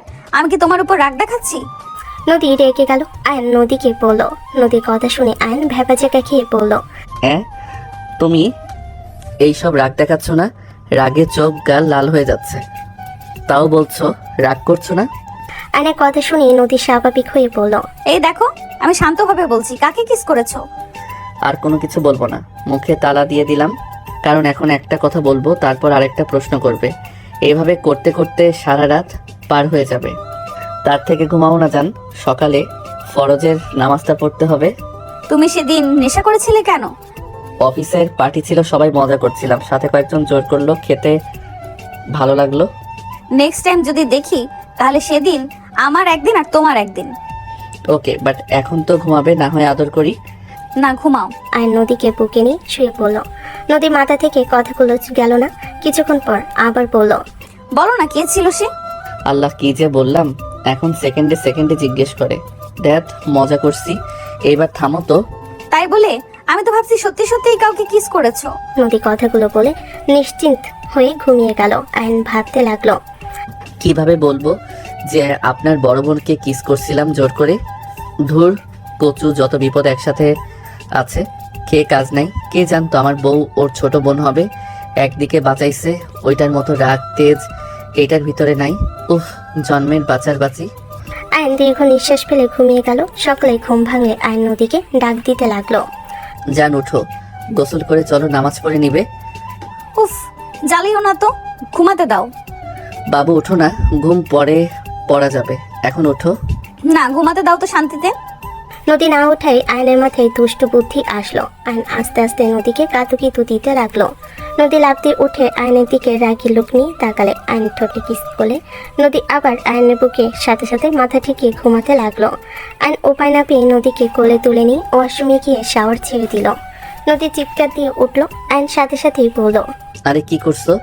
আরে শান্ত হও, আমি এটা। আরে পাগল হলে নাকি? চোখ খুলো। আয়নের কথা শুনে নদী চোখ খুলে দেখে আসলে পানি। আয়নের দিকে রাগি লুক নিয়ে তাকিয়ে বলল, এটা কি করলে? কতটা ভয় পেয়ে গেছি, কত সুন্দর একটা স্বপ্ন দেখছিলাম। বাবু, আপনি গোসল করে নামাজ পড়ে নেন, তারপর ঘুমিয়ে জেগে যেভাবে পারেন স্বপ্ন দেখেন। এখন গোসলটা করে নেন। নদী কথা শুনে আর কিছু না বলে দুজন গোসল করতে লাগলো। হুট করে নদীর মাথায় দুষ্টুমি আসলে নদী আয়নকে ধাক্কা দিয়ে দেওয়ালের সাথে চেপে ধরে হটভাবে তাকিয়ে ঠোঁট জোড়া কামড়াতে কামড়াতে বলল, হাই হ্যান্ডসাম, আপনার ঠোঁট দুটো কি খেতে পারি? কথা বলার ভঙ্গি দেখে আয়ন ঠিক করে হেসে দিয়ে নদীকে ঘুরিয়ে দেওয়ালের সাথে চেপে ধরে বলল, এই ঠোঁট জোড়া তো আপনার অনুমতি নেওয়ার কোনো দরকার নাই। আয়ন কথাগুলো বলে সোজা ঠোঁটে আলতো করে কিস করলে নদী কামড় দিয়ে ধরে ঠোঁট জোড়া নিজের দখলে নিয়ে নিল। আয়ন পাল্টা জবাব দিতে লাগলো। নদী দুষ্টামি করে ল্যাপাইট দিলে আয়ন সাথে সাথে ধাক্কা দিয়ে সরিয়ে দিল। নদী হাসতে লাগলো। আয়ন ভুরু কুচকে তাকিয়ে বলল, ফাজিল, রাগ হইলে খবর আছে, সবার সামনে কিভাবে যাব? আয়ন আয়না দেখতে লাগলো। নদী হাসতে হাসতে গড়াগড়ি খেতে লাগলো। আয়ন নদীর হাসি দেখে নিজেও হেসে দিল।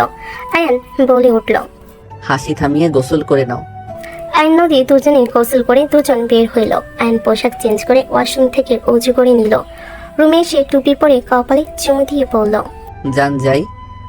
ওকে যাও, বাট চোখ দুইটা নিচের দিকে করে যাবেন আর নামাজ পড়ে নিচের দিকে তাকিয়ে আসবেন।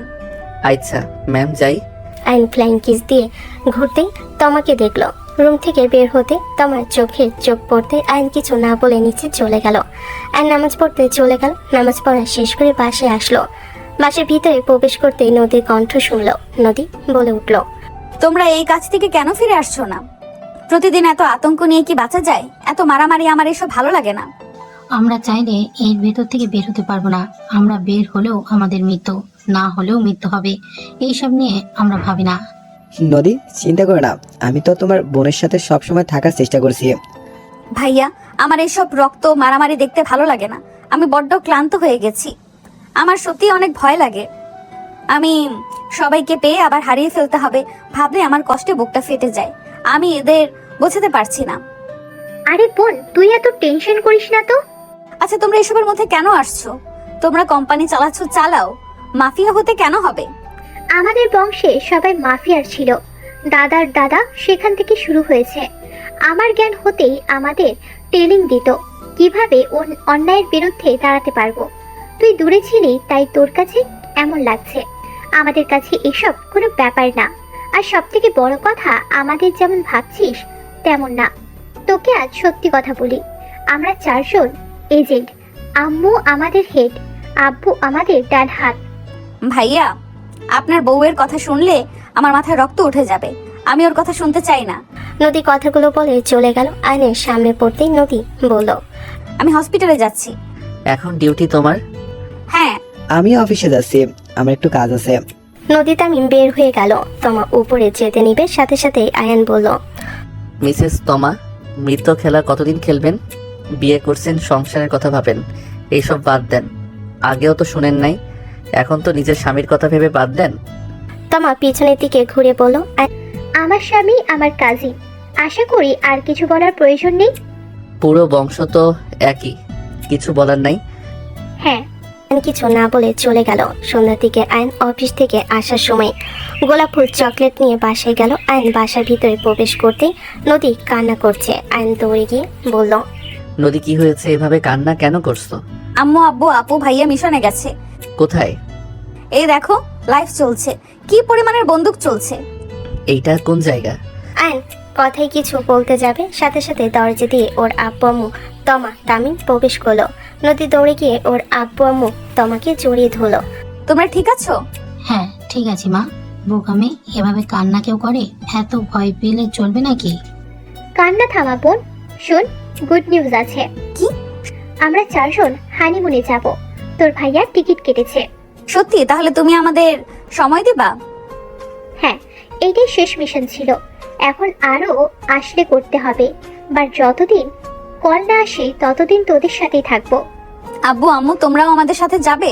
আমি তোমাকে বাসায় রেখে যাব না। ধ্যাত, সন্তানদের সাথে কি বাবা মা যায় নাকি? বোকা মেয়ে, তোরা যা ঘুরে আয়। আমি কিছু জানি না, না হইলে কোথাও যাব না। নদীর পাগলামি বাড়তে লাগলো। সবাই যাওয়ার জন্য রাজি হয়ে গেল। 3 দিন ওরা সবাই মিলে কক্সবাজার চলে গেল। হোটেলে গিয়ে যার যার রুমে চলে গেল।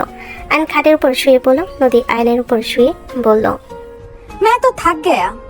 আয়ন ফিক করে হেসে দিল নদীর কথা শুনে। নদী আয়নের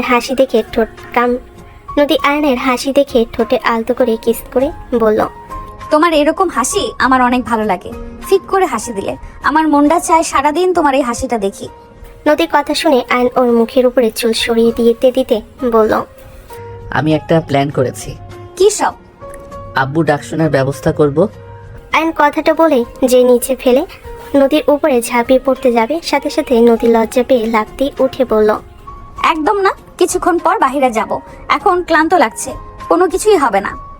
কত পালাবে, রাতে তো ধরা দিতেই হবে। তখনকার ব্যাপার তখন দেখা যাবে, এখন দূরে থাকো। গোসল করে বাইরে যাব, অনেক ক্ষুধা লাগছে। আমারও লেগেছে। আমি গোসল করে নেই, তারপর তুমি আসো। আমি একা কেন করব, তোমার সাথে করব। আয়ন কথাগুলো বলে নদীকে কোলে তুলে নিল। নদী আয়নের বুকে আস্ত করে কিল ঘুষি দিতে লাগলো।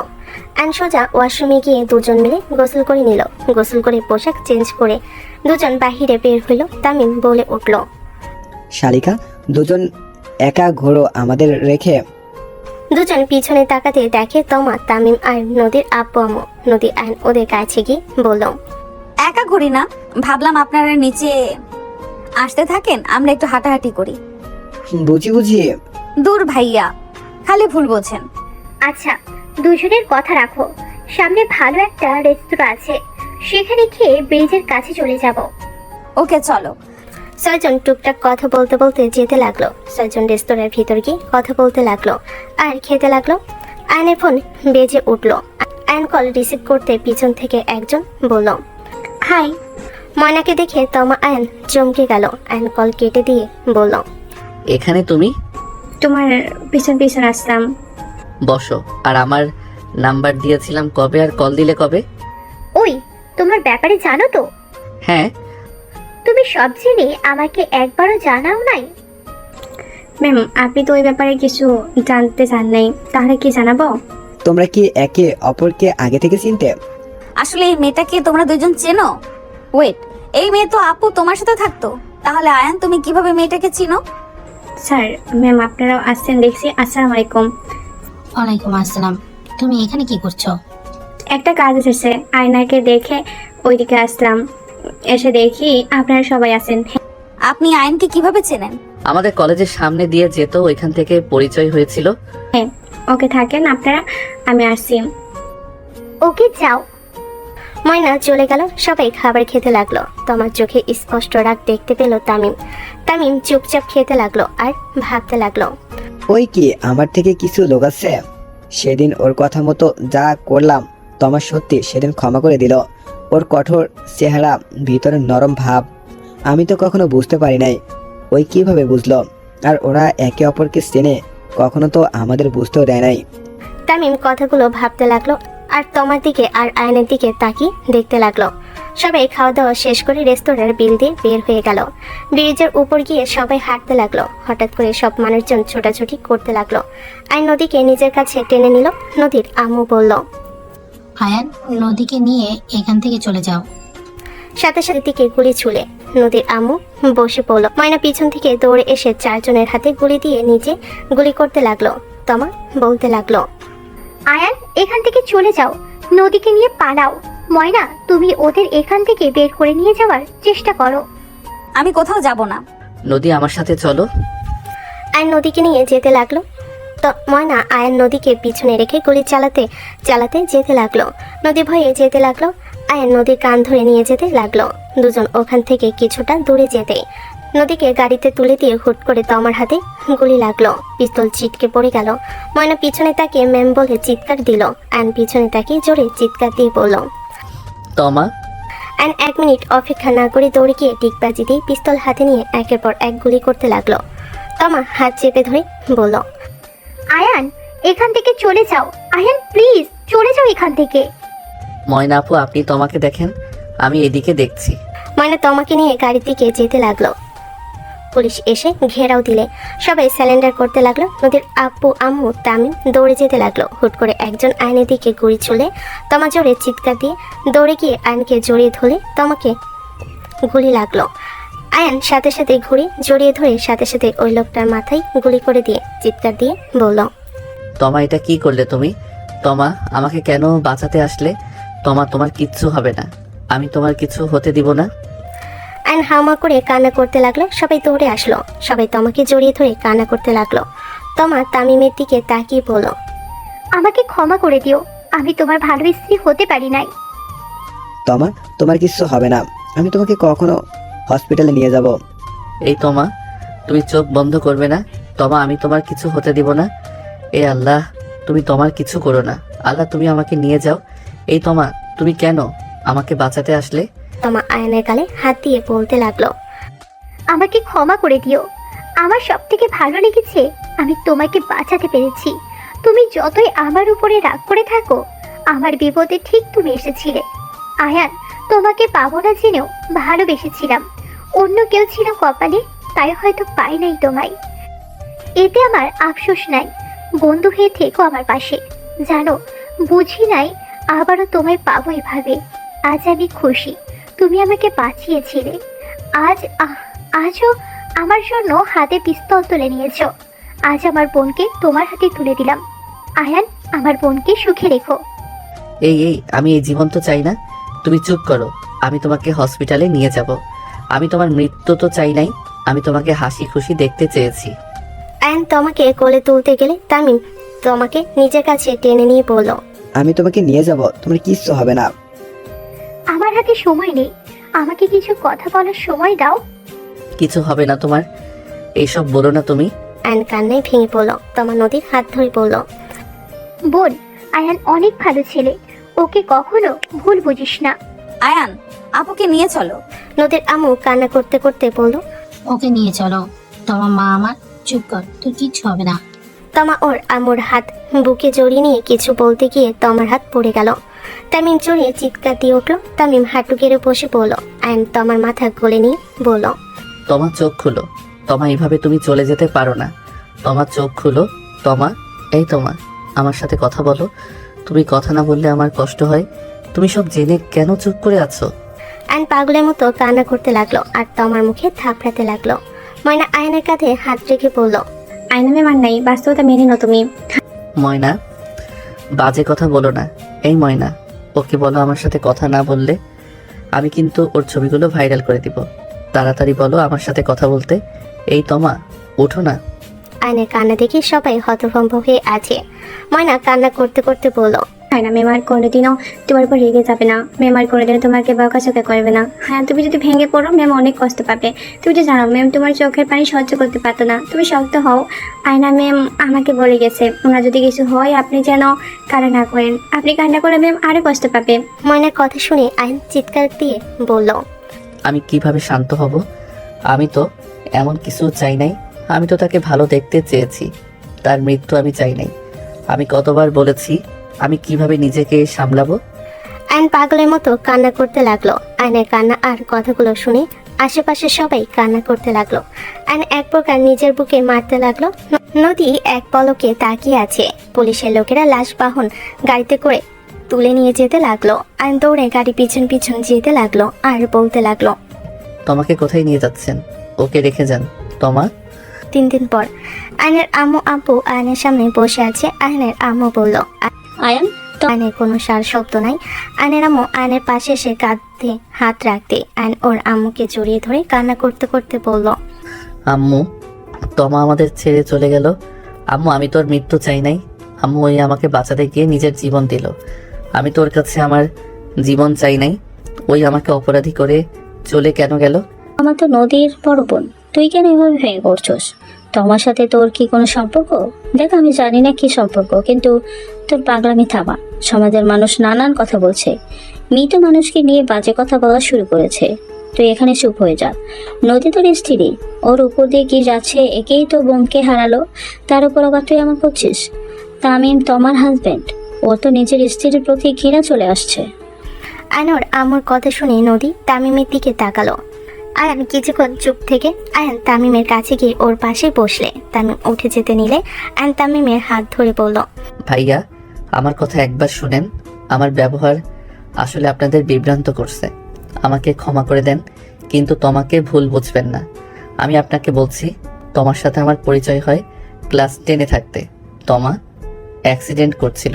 আমি গাড়ির কাঁচ ভেঙে আমি তাকে হসপিটালে নিয়ে গেছিলাম কিছু মানুষের সাহায্য নিয়ে। সবাই ভেবেছিল ও মারা গেছে। আমি বলেছিলাম না, বেঁচে আছে।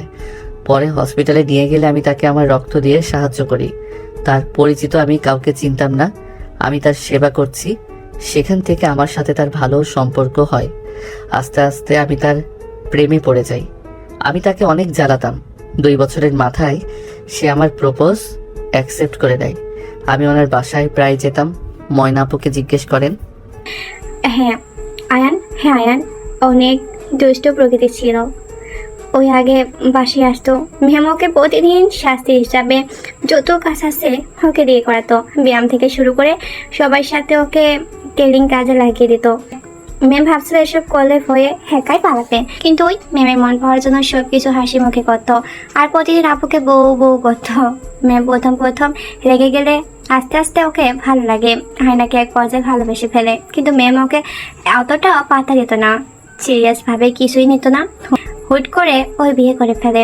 তখন থেকে ম্যাম অনেক ভেঙে পড়েছিল। বিশ্বাস করেন, আল্লাহর কসম করে বলছি, আয়না কখনোই ম্যামের হাত পর্যন্ত ধরেছে, এর বাইরে কিছু না।